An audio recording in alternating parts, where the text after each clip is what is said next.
Welcome to Buckwheat Farms Magic Emporium and Ballroom. I'm your host and glad to have you here with us on this beautiful Friday, Fria's Day, as we head into Wednesday was the first day, second day, third day of fall. And with fall comes a lot of redoing and clearing some of the old vegetation out and getting ready for some fall projects, one of which will be to change, and let me see if I can open this box.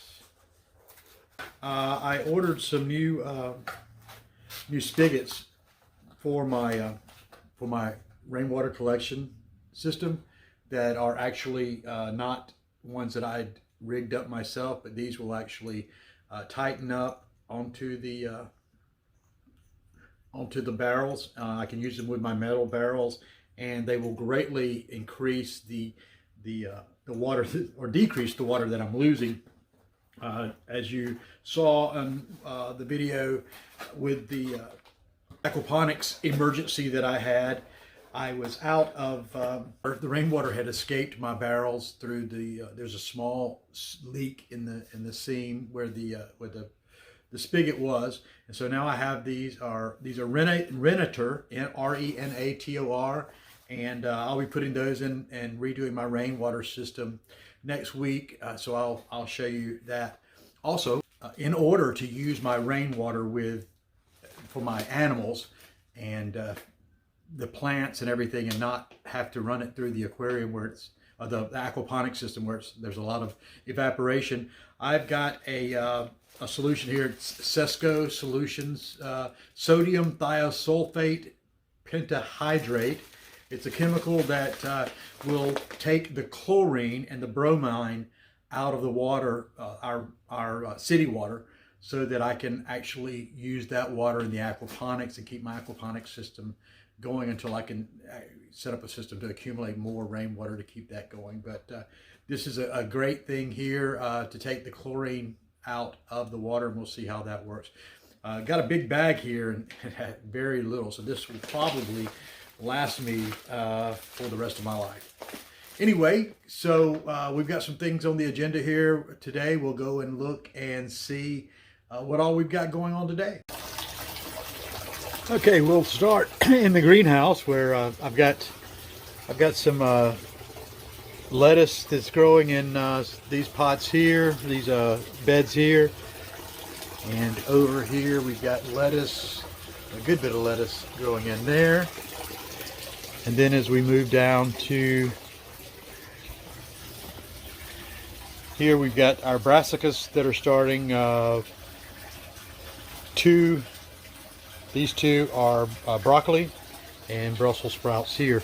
But this is the thing I want to show you here. This part of the permaculture seed collection. I've got, when okra gets this way, it's hard, it's not ready to be used. I'll let these okra heads dry out and then take the seeds, and I'll have all these seeds collected. This is my seed collection tray. I've got purple basil, which my wife prefers to the sweet basil. She really likes the flavor of this. We like to put it upon our eggs. So I've taken these flower heads here. I'll let them dry out, and then I'll run them through a colander, and the seeds will be left. I've got also sweet basil here, and I've also collected some marigold heads that I'll let dry out as well, so I can replant my marigolds. I've got zinnias that I've already collected in the house. And here we have, if you can see her, my little escapee, Goldie. She's always getting out back there. I've got to get her and clip her wings. I may go ahead and grab her right now, but this is my sweet potato patch. I should be, I've got some sweet potatoes coming in. I should be able to do a harvest of this in the next week or so as well. And as you see, we've got buckwheat already coming up. This is a bed here that I've overseeded with buckwheat, trying to get that one last harvest out of the way before I till this under, and then I'll put probably winter wheat in here over the winter, or maybe some rye. One of the beautiful plants that I've found to use is Tulsi, or holy basil. You can see, and what I do is I take these stems here, this end here, and I'll cut it off and I steep those and make tea out of them. And I'm really excited about it because this tea is really gives me a lot of energy, a lot of pep, has a really good flavor to it, and I'm really enjoying it. So I'm going to be taking some of the seeds here. I've got some seeds already that I'll be putting in the greenhouse to get some more Tulsi going. I really enjoy that. And in here we see we've got a few of our collards coming up in here already. And I'll go ahead and make a last harvest or two of my peppers. I've got some green peppers there, some jalapenos there that are ready to go. And then I'll be cleaning this bed out as well, and probably putting brassicas in there. I'm going to grow a lot of broccoli and Brussels sprouts for the winter, so I may be able to sell those. And here are some more of those the okra plants that I haven't pulled out of this bed yet. The wonderful thing about the okra plants is my pigs love the okra leaves, so it won't go to waste.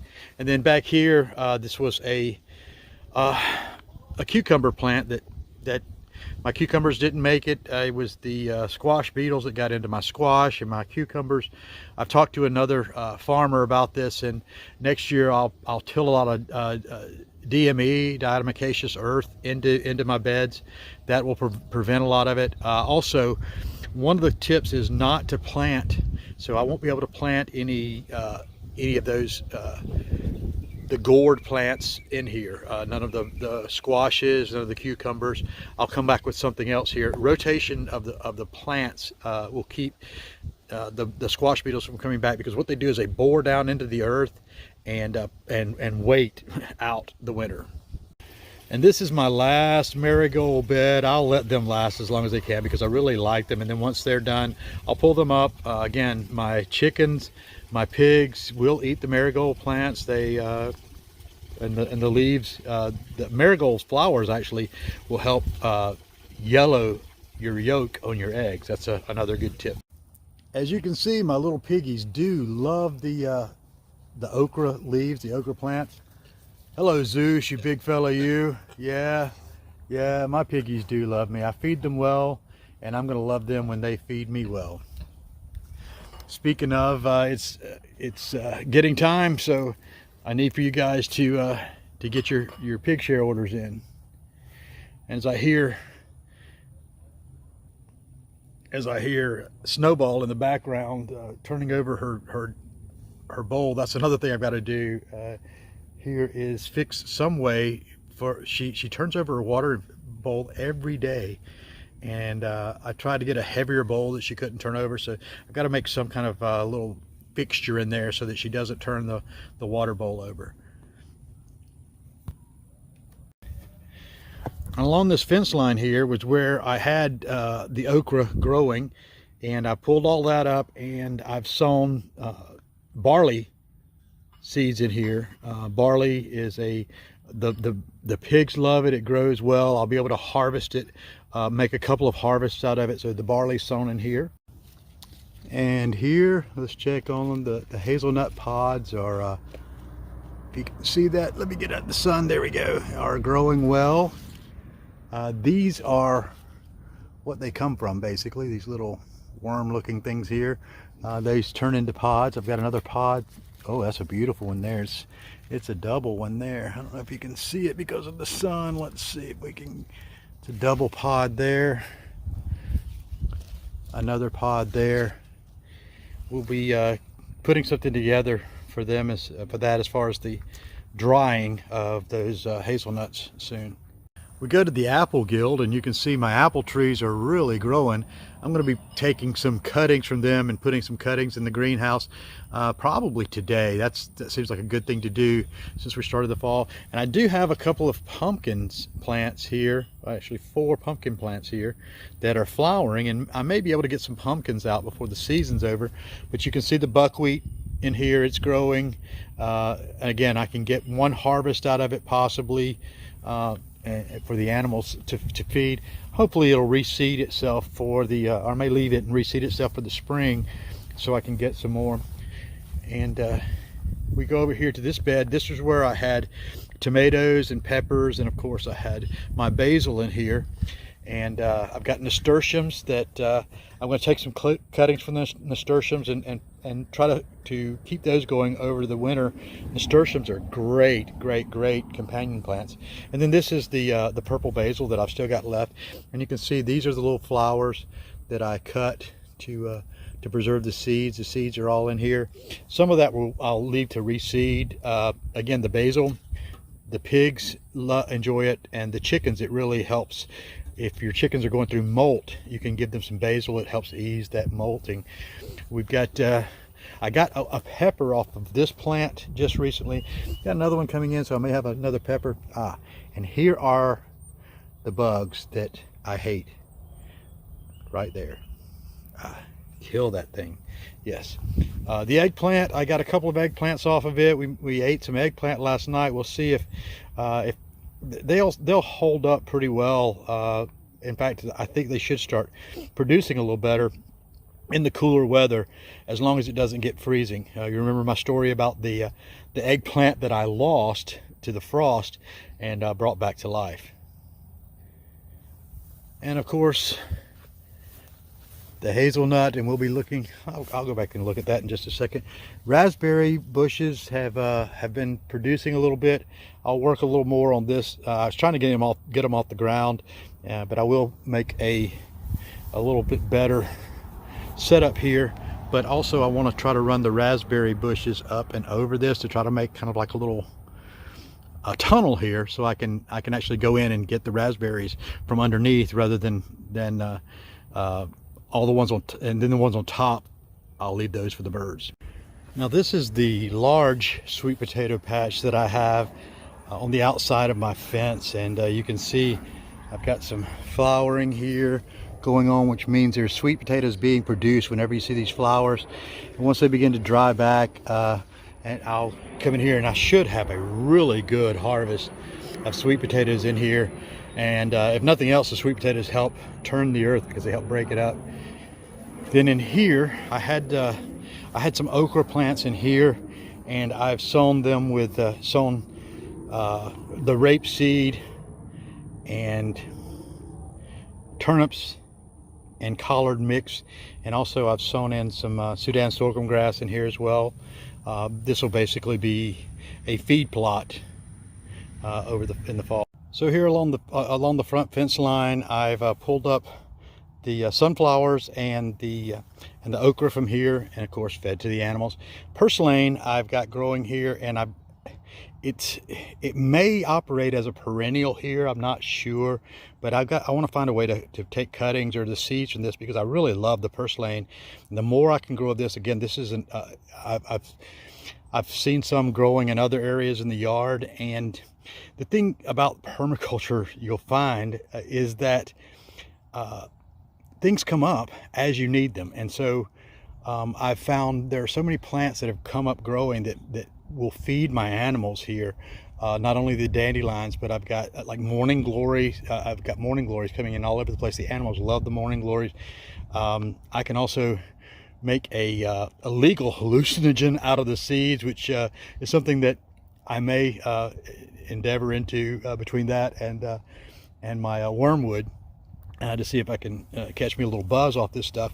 But the purslane, I will keep. I want to keep it growing and try to propagate it as well. These plants will probably die back, and then some more purslane in here. And then let's go along the front here and see. I've got some overseeding in here, a few pepper plants that I don't think will do anything, and then a few sunflowers that will probably be pulled up shortly. Here in the olive guild, you see plenty of buckwheat coming up again. Of course, we're buckwheat farm, so we have plenty of buckwheat. And then my the rape and turnip and collard mixture, I've got some of those coming up as well.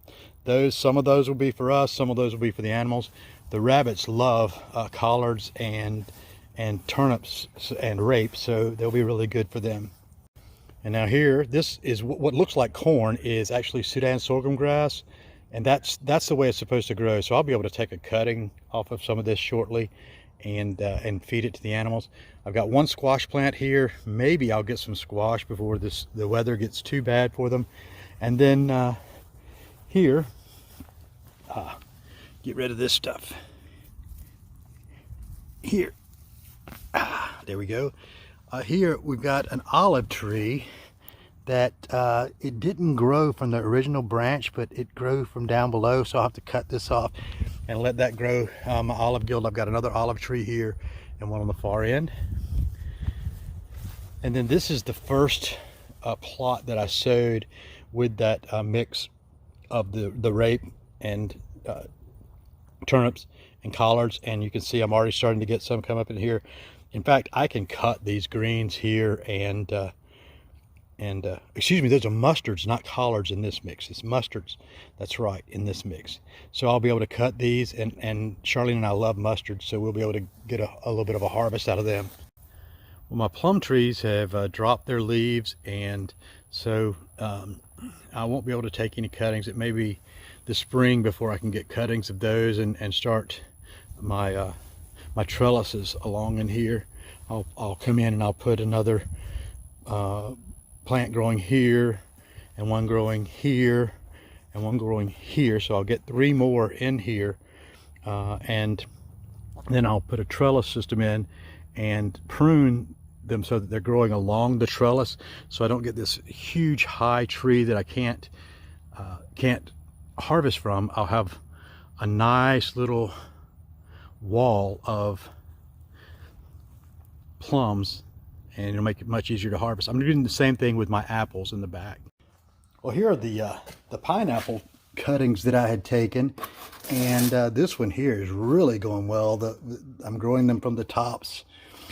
These are the latest ones. These are the ones that I'm selling online, and that reminds me I need to put another Craigslist ad out for them.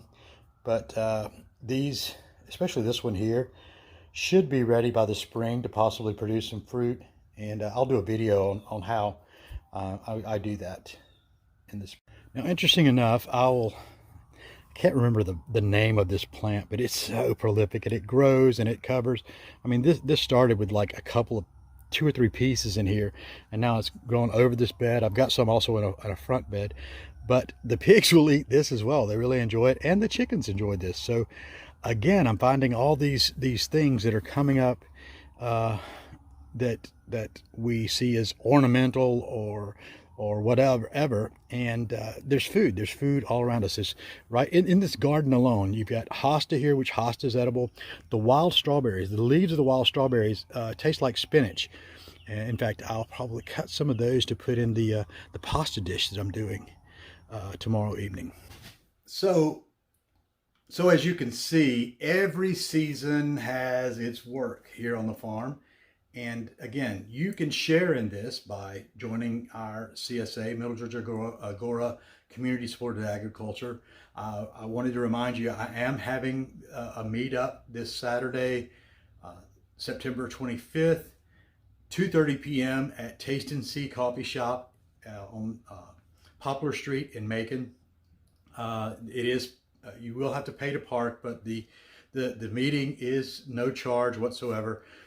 We'll be talking about the community supported agriculture, the community exchange system, and how Middle Georgia Agora will help to usher in the new paradigm that we're seeking. Also, don't forget, tonight is my first Chaos Magic meetup, Introduction to Chaos Magic, at Moonstruck Souls on Ingleside in Macon. It starts at 6 o'clock and will run till about 7-ish, and I think you will enjoy it. In fact, remember my promise, 5 minutes in, I'll have you doing real magic.